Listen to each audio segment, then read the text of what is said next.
Karibu mpendwa mtazamaji.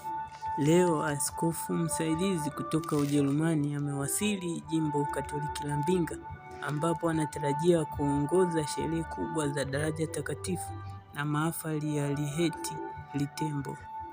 Jimbo Katoliki la Mbinga linashuhudia ziara muhimu ya kichungaji ya baada ya mwashamu askofu msaidizi Paul Rede wa jimbo Katoliki la Wolfsburg, Ujerumani, ambapo amewasili kwa mwaliko wa mwashamu askofu John Ndimbo kwa shughuli mbalimbali za kichungaji na kielimu.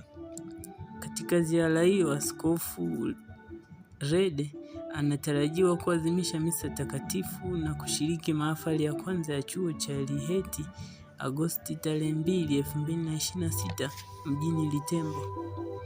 Aidha, Agosti tarehe 6, 2026 atatoa sakramenti ya daraja takatifu kwa mashemasi watatu katika kanisa la Mtakatifu Kilian, makao makuu ya jimbo Katoliki la Mbinga.